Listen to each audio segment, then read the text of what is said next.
પાળી શકીએ, બરોબર છે। જ્યારે આ બાજુના વાઘ, સિંહ, ચિત્તો, હાથી, વાંદરો, હરણ, શિયાળ, જીરાફ, ઝીબ્રા આ બધા એવા પ્રાણી છે કે જે જંગલમાં રહે છે, જેને આપણે પાળી શકીએ નહીં। હવે અહીંયા જુઓ ગાય આપી છે, તો ગાય એ પાળતું પ્રાણી છે। ગાય આપણને શું આપે છે ખબર છે? પહેલા તો સૌપ્રથમ કે ગાય આપણા દેશની પૂજનીય છે, કે જેને આપણે માતા કહીએ છીએ, બરોબર છે। ગાય માતા એવો શબ્દ બોલીએ છીએ।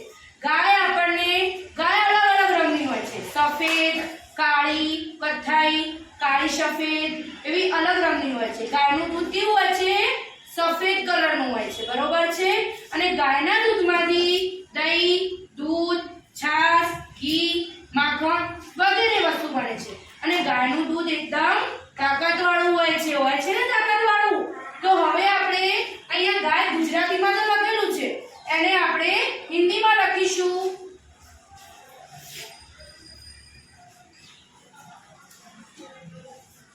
હિન્દીમાં બાળકોએ ધ્યાન રાખવાનું, જ્યારે ગુજરાતીમાં આપણે ઉપર લીટી કે કશું કરતા નથી, પણ જ્યારે આપણે હિન્દી વિષય ભણતા હોઈએ ત્યારે આપણે ઉપર એને લીટી એટલે કે અંડરલાઈન કરીએ છીએ ને, ત્યારે ખબર પડે છે કે આ હિન્દી વિષય ચાલી રહ્યો છે, બરોબર છે।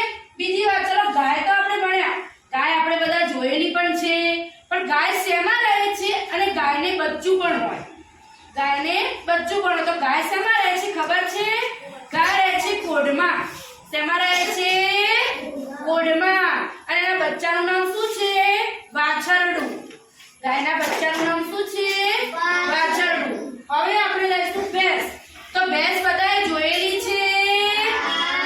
ભેંસ કેવા કલરની હોય? કાળા કલરની હોય।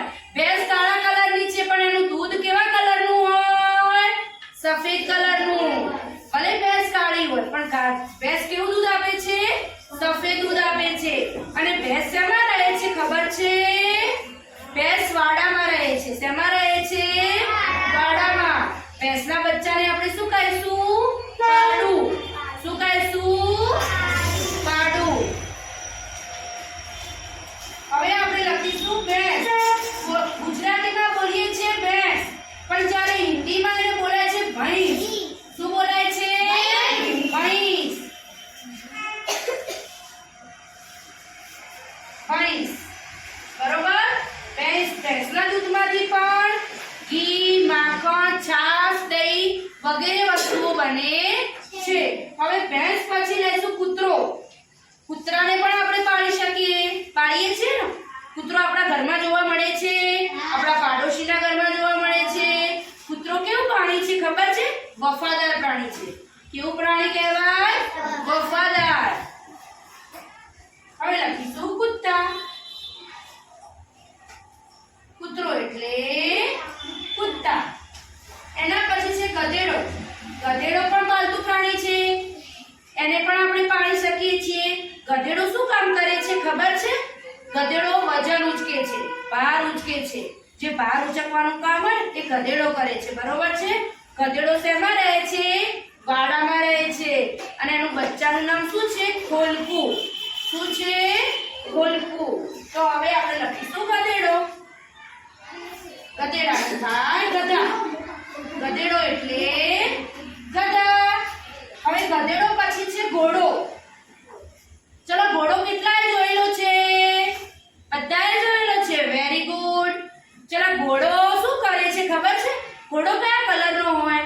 કાળો, સફેદ, કથ્થાઈ અલગ અલગ કલરનો હોય છે ને ઘોડો, બરોબર છે। ઘોડો પણ શું કરે છે બોલો? ઘોડા ઉપર આપણે સવારી કરીએ છીએ। આપણે દરિયા કિનારે જઈએ, બહાર જઈએ તો ઘોડા ઉપર સવારી થાય છે ને। હવે લખીશું ઘોડો। ઘોડો એટલે ઘોડા, બરોબર છે। આ આપણે લખ્યા પાલતુ પ્રાણી કે જેને આપણે પાળી શકીએ છીએ। ગાય તો ગાય, ભેંસ તો ભૈંસ, કૂતરો તો કૂતરા, ગધેડો તો ગધા, ઘોડો તો ઘોડા। ક્યાં રહે છે, શું આપે છે, એ બધું આપણે સમજ્યા ને। હવે આપણે આ બાજુમાં જંગલી પ્રાણી। કે જે જંગલમાં રહે છે. શેમાં રહે છે? જંગલમાં રહે છે. પેલો છે વાઘ. વાઘને આપણે ઘરમાં રખાય ના. વાઘ શેમાં રહે? જંગલમાં. પણ વાઘ રહે છે શેમાં? એ ખ્યાલ છે તમને? વાઘ રહે છે વડમાં. શેમાં રહે? વડમાં રહે છે. હવે વાઘને આપણે લખીશું હિન્દીમાં બાઘ.